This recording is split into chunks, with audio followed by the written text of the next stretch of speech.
I speak truly. The soul is composed of three parts. These are the forms, called by some archetypes or the signs, the heart, and the sacred fire.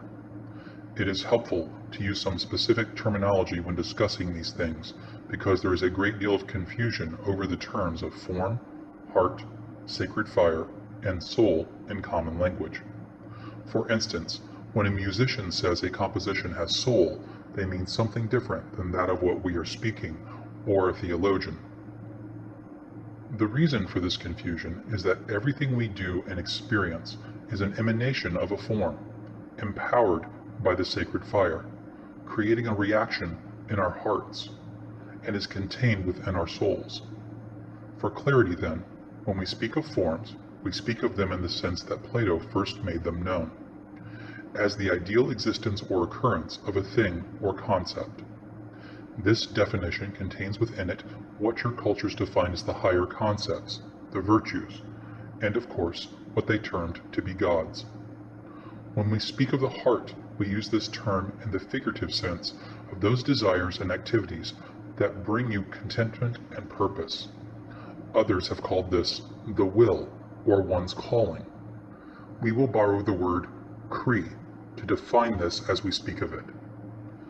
The sacred fire is the energy that binds all living and non-living things to existence.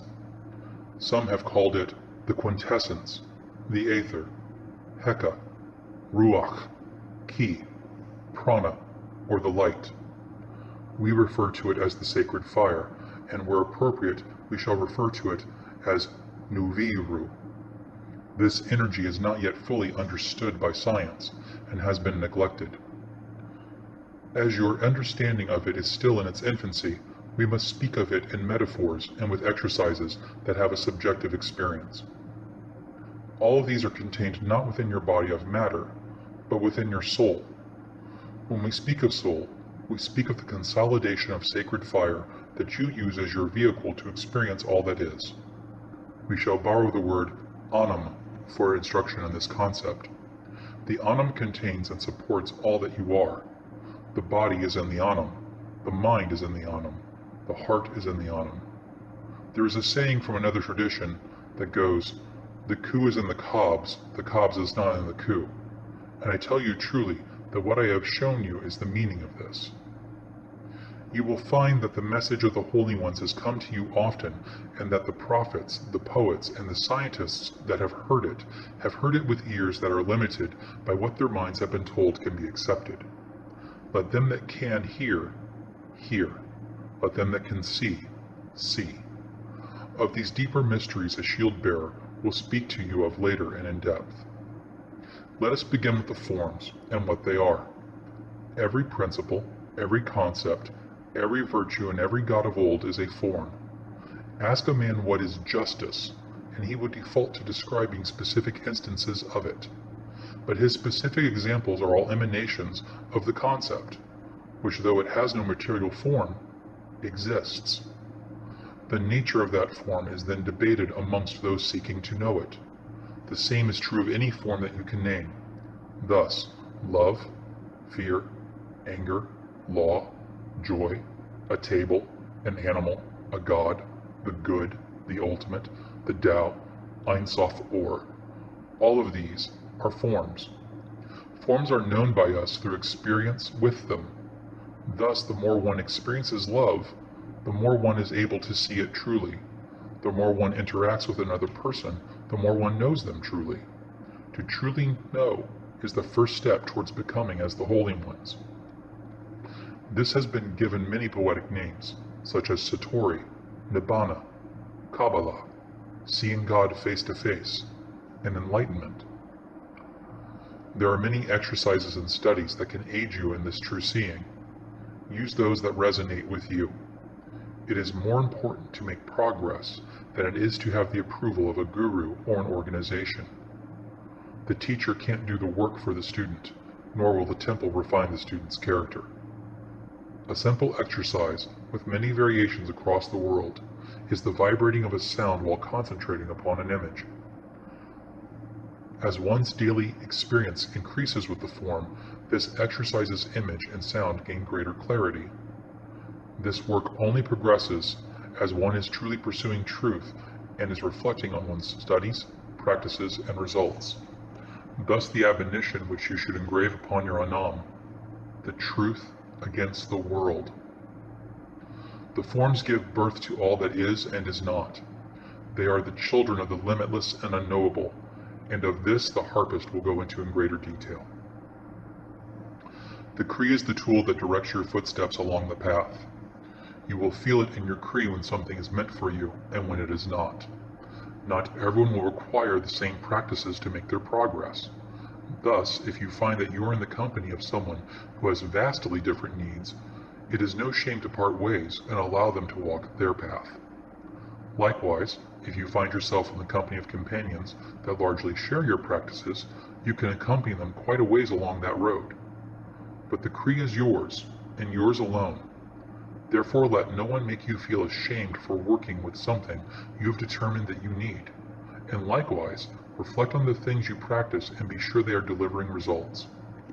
In the world today, there are many social judgments that people make about others who are not part of their group or practice. These judge others as inferior to themselves since they do not share the same spiritual language. But no matter what religious tradition is used, the Holy Ones answer the prayers for guidance to everyone. The Holy Ones do not care how one prays, only that one does. This is the second step towards becoming as the Holy Ones are. The self-assurance that comes from the discipline of your study, the confidence of what you have found, and the dedication to the pursuit of truth. Of the sacred fire, the discussion could be unending. Entire religions are devoted to one person's experience and practice of directing the Nuivru. It can be very helpful when one first begins to travel this path to use the path workings of the experienced elders. Each of you must find your own practices to make your fire warmth, your own heart best.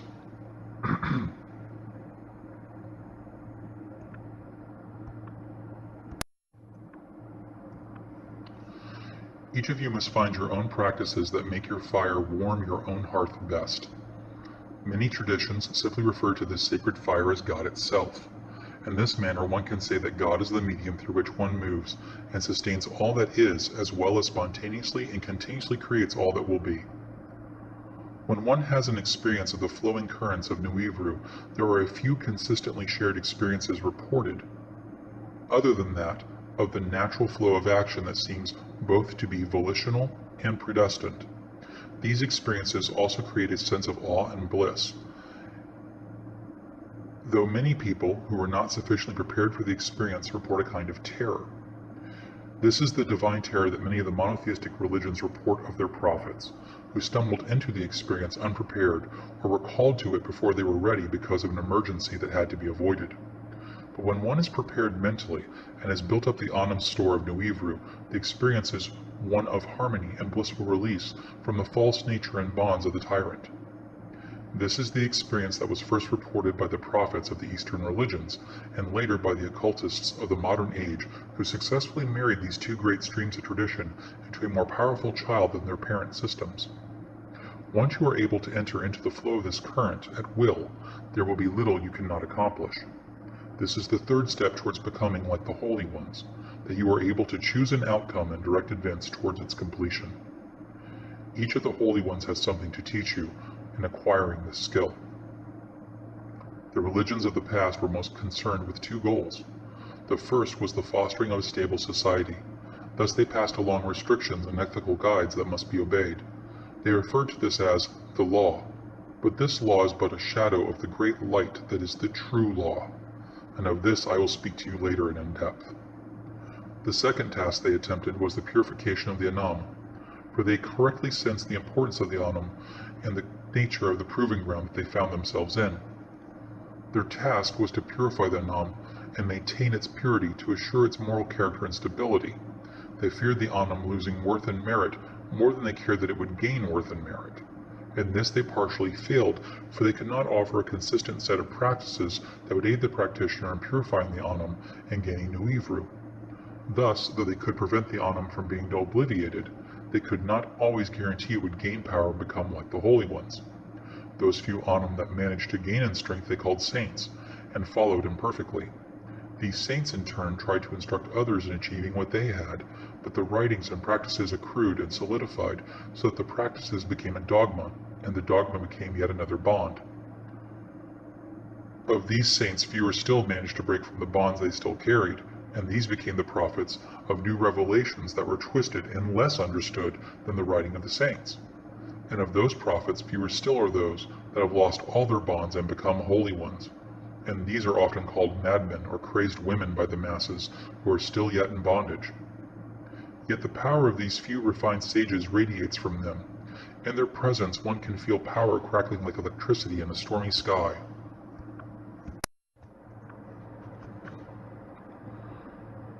Yet also feel a nurturing warmth like a fireplace on a cold night. They do not demand, nor do they expect. They give to all without expectation or price. This is so unlike the world of those under the domain of the tyrant that they call it foolishness, heresy, or madness. As you refine yourself, you will find that this accusation of madness or heresy shall be leveled against you. Ideas are like trees. They grow only in the soil for which they are meant, and bear fruit when the season is proper for them to do so. This is another sign towards becoming like the holy ones, that as you progress you will meet those that seem offended at your progress. As a warning of all I have just imparted to you, the more words, the more pitfalls. Make sure that in all you try to impart, you use only as many words or practices as you need. Experience is a better teacher than instructions, and each and every one of us must do the work. The work is trying, and you may often feel that your efforts are for naught. When this happens, find a place away from others and rest. Return to the work when you are able. Then she was silent. The sounds of the night went on around us, and she placed her mug aside. Then she lay beside me and placed her arm over my chest. I went to ask a question, and she stopped me. You must give knowledge time to germinate, and it is good to take your rest in the arms of a friend.